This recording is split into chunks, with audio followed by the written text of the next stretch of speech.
Em Linh xin chào cô chú anh chị, chúc mọi người ngày thứ năm mát mẻ, luôn chọn được món ngon cho gia đình mình. Hôm nay là món khoai môn chiên kiểu Hoa. Phải ăn nóng mới ngon, mới có được cái cảm nhận về hương vị độc đáo của bánh khoai môn chiên này nha anh chị. Phù hợp ăn chơi, ăn khai vị, nguyên vỏ bánh xù giòn, phần nhân rất thơm đặc biệt, sự kết hợp hoàn hảo nha. Làm sao để vỏ bánh được xù giòn cô chú anh chị? Mọi người cùng theo dõi em Linh làm nha. Ở đây thì mình sẽ có một củ khoai môn cao, mình sẽ lựa cái củ khoai nó hơi khô một tí xíu và nó sẽ nhẹ tay thì bột khoai nó sẽ nhiều hơn. Món khoai môn chiên này quan trọng nhất là mình lựa được một cái củ khoai nó bột thì mình làm bánh nó mới ngon nha. Còn nếu như mà mình lựa cái củ khoai nó bị sượng á thì mình sẽ làm bánh nó không có thành công á. Ở đây thì em Linh sẽ lựa một củ khoai khoảng tầm 500 đến 600 g và mình sẽ gọt vỏ đi, mình lấy 400 g thôi ha. Bây giờ thì em Linh sẽ đem đi gọt vỏ cái phần khoai này. Ở đây là em Linh sẽ lấy 400 g khoai, bây giờ thì mình sẽ cắt miếng ra để mình hấp 2 miếng mỏng. Mình cắt mỏng thì khoai mình hấp nó sẽ nhanh chín hơn. Bây giờ thì mình sẽ cho khoai lên sẵn để hấp. Đây, mình sẽ cho khoai lên sẵn như thế này và đem đi hấp. Mình sẽ bắt một chảo nước sôi như thế này và mình sẽ cho sẵn lên để hấp.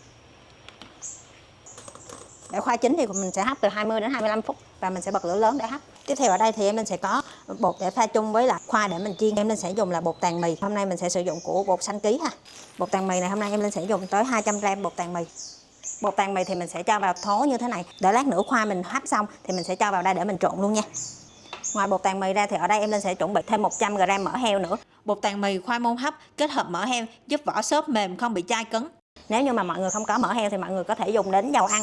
Tiếp theo là gia vị để cho vào bột thì em Linh sẽ có nửa muỗng cà phê bột ngũ vị hương, 4 g muối, ít tiêu. Lát nữa mình trộn bột với khoai thì khoai nó đang rất là nóng luôn nên là mình sẽ sử dụng một đôi bao tay vải như thế này đeo bên trong. Bao tay ni lông thì mình sẽ đeo bên ngoài để mình nhào bột. Nhào bằng ni lông không thì mình sợ là nó sẽ nóng nên là mình sẽ đeo bao tay vào. Còn nếu như mà nhà nào có máy đánh thì mình sẽ dùng máy. Sau 20 đến 25 phút khoai của mình đã chín như thế này thì mình sẽ tắt bếp và cho khoai ra thố bột hồi nãy luôn. Bây giờ thì khoai đang nóng mình cho vào luôn nha. Sau đó thì mình sẽ bóp khoai và bột chung với nhau luôn. Khoai đang nóng như thế này thì mình sẽ trộn luôn để cho bột của mình nó chín ha. Mình sẽ bóp những khoai ra. Rồi sau khi mình nhồi như thế này rồi thì mình sẽ cho cái phần mỡ vào. Đối với cái bánh này phải có mỡ heo mới được ha. Mình sẽ nhồi cho bột và khoai hòa quyện với nhau luôn ha.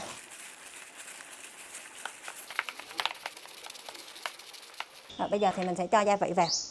Bột ngũ vị hương, tiêu và muối. Sau đó thì mình sẽ trộn đều lên.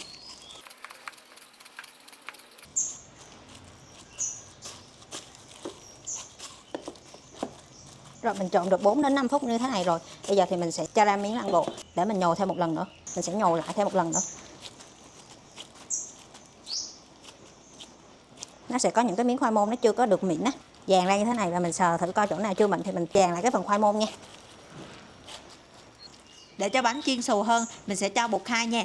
Đây là hình ảnh của bột khai nha cô chú anh chị. Không có là không được. Bột khai sẽ giúp cho vỏ bánh bung nở thành hình tổ ong đẹp mắt. Bột khai thì mình sẽ cho với lượng là nửa muỗng cà phê bột khai vào. Sau đó thì mình sẽ trộn đều lên. Sau khi mình trộn đều thì mình sẽ cho vào dĩa.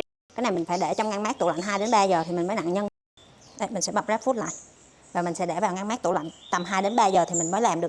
Phần nhân ở đây em Linh sẽ có là 200 g thịt nạc xay. Thịt nạc xay thì ở đây em Linh sẽ dùng vừa nạc vừa mỡ. Nếu chứ mình không dùng nạc không thì nó sẽ hơi khô Đây em Linh sẽ có 50 g tôm. Tôm này là em đã lột vỏ luôn rồi là 50 g. Hoặc nếu như mọi người không thích dùng tôm tươi thì mọi người có thể dùng tôm khô. Tôm khô thì nếu mình dùng là sẽ dùng 30 g và 15 g nấm đông cô. Bây giờ thì em Linh sẽ đem đi ngâm cái phần nấm đông cô này. Mình chờ ngâm nở nha. Trong khi chờ ngâm nở thì mình sẽ đi cắt hạt lựu cái phần tôm. Tôm thì mình cắt hạt lựu ra như thế này. Mình sẽ cho thịt heo xay vào tô để mình ướp thịt. Mình sẽ cho vào đây nửa muỗng canh đường, nửa muỗng canh nước tương, nửa muỗng cà phê bột nêm, 1 muỗng cà phê xì dầu đặc biệt. Ở đây là nửa muỗng, em Linh sẽ cho 2 muỗng này.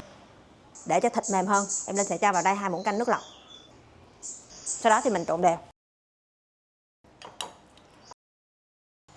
Để cho phần nhân của mình nó sệt lại thì mình sẽ cho vào 1 muỗng canh bột khoai tây pha với lại 1 muỗng canh nước. Lát nữa thì mình sẽ cho vào phần thịt xào. Nấm đông cô sau khi mình ngâm nở thì mình sẽ đem đi đổ bỏ nước và rửa sạch nấm. Đây thì mình sẽ cắt chân nấm ra và mình sẽ cắt hạt lựu nấm nha. Ở đây thì mình sẽ chuẩn bị thêm 15 g hành tím băm nhuyễn như thế này để mình xào chung luôn. Bắt một cái chảo lên bếp và sau khi chảo nóng thì mình sẽ cho vào đây 1 muỗng canh dầu ăn. Chảo nóng mình cho vào đây hành tím băm vào. Mình xào cho hành thơm. Hành bắt đầu thơm thì mình sẽ cho phần tôm vào. Tôm mình cũng xào thơm luôn. Tôm sau khi xào thơm rồi thì mình sẽ cho phần thịt heo vào. Rồi, mình sẽ xào thịt lên.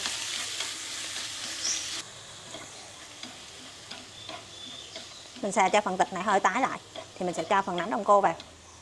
Rồi, mình cho nấm đông cô vào luôn.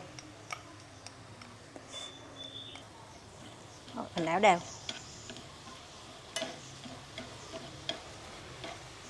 Sau khi thịt của mình đã gần chín rồi thì mình sẽ cho vào đây một muỗng canh dầu hào và thêm vào đây một muỗng rưỡi canh đường. Nhân của mình nó ăn sẽ hơi ngọt một tí xíu nên là mình sẽ nêm thêm đường ha. Rồi bây giờ thì mình sẽ trộn đều lên. Nhân của mình đã chín rồi thì bây giờ cho cái phần nước bột khoai tây lúc nãy vào, trộn đều lên. Sau khi trộn đều thì mình tắt bếp luôn. Sau khi tắt bếp thì mình sẽ cho vào đây một ít tiêu và một ít dầu mè và mình trộn đều lại thêm một lần nữa. Sau đó thì mình sẽ đổ cái phần nhân này ra ngoài để cho phần nhân này nó thiệt là nguội ha. Rồi mình mới cho vào ngăn mát tủ lạnh. Bột sau khi mình để 2 tiếng ở trong ngăn mát tủ lạnh, bây giờ thì mình sẽ lấy bột ra. Lúc này bột của mình nó sẽ rất là cứng luôn. Mình sẽ nhồi cho bột nó mềm lại ha. Với số bột này thì mình sẽ nhồi được 20 cái bánh, mỗi cái bánh khoảng tầm 35 gram á. Ở đây thì em Linh sẽ gói 10 cái ha. Còn phần bột còn lại mình có thể để dành lại chờ cho lần sau gói cũng được luôn, mình cứ để trong ngăn mát tủ lạnh là được nha. Mình sẽ chia đều bột ở đây một cục là 35 gram nha. Rồi sau khi mình chia đều thành 10 cục thì mình sẽ vo tròn như thế này. Sau đó mình ấn dẹt ra.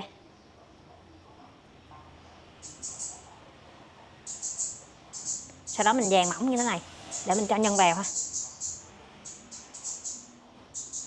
Sau đó thì mình sẽ cho nhân vào. Ở nhà mình làm thì mình làm nhân nhiều một tí. Rồi, sau đó thì mình sẽ túm lại. Đấy, mình bóp lại như thế này.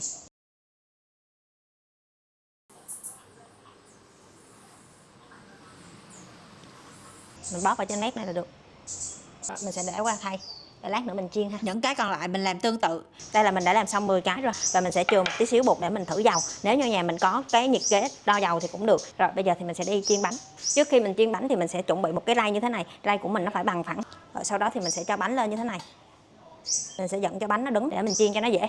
Bánh ngập trong dầu á thì nó sẽ không bị xê dịch và cũng không bị trôi lên ha. Đây một rổ như vậy thì mình sẽ chiên 2 cái. Với món bánh này thì bắt buộc là mình phải chiên ngập dầu gấp 2-3 lần cái mặt bánh này luôn. Rồi bây giờ thì mình sẽ đem bánh đi chiên. Mình sẽ bắt một chảo dầu. Chảo ở đây thì mình sẽ sử dụng chảo sâu lòng để khi chiên thì bánh của mình nó ngập dầu. Chứ nếu như mà mình dùng chảo to quá bắt buộc là mình phải đổ dầu nhiều. Cho ngập bánh thì phần dầu nó sẽ hơi tốn một tí. Bây giờ thì mình sẽ để cho dầu thật là nóng thì mình mới chiên. Dầu của mình phải trên 180 độ mới chiên được ha. Nếu như mà mình không có nhiệt kế thì mình sẽ thử bằng cách là mình cho bột vào. Đây mình sẽ cho bột vào thử ha. Bột như thế này là vẫn chưa được nha mọi người. Thả bột vô mà bột nó nổi lên liền mới được. Cái này nó chưa đủ độ nóng, nó sẽ rã cái bánh ra. Nó rời ra như thế này là vẫn chưa được ha. Bây giờ thì mình sẽ vớt cái phần đó ra, chờ cho dầu nóng thêm một lát nữa. Dầu đã đủ độ nóng trên 180 độ, mình sẽ mở lửa xuống trung bình. Đừng mở nhỏ lửa quá ha. Nhỏ quá thì dầu của mình không đủ độ sôi sẽ không xù bánh lên được. Rồi, bây giờ thì mình sẽ cho bánh vào. Đây thì mình sẽ vừa cho lên rồi vừa nhấc ra ha. Đây nó như thế này.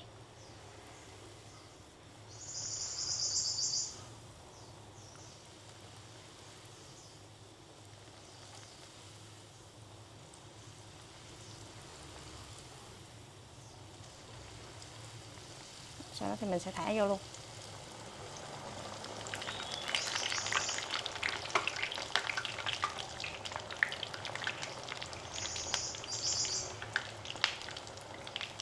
Rồi lâu lâu thì mình sẽ thử nhấc lên thật có là vàng chưa. Đây nó sẽ xù lên như thế này ha.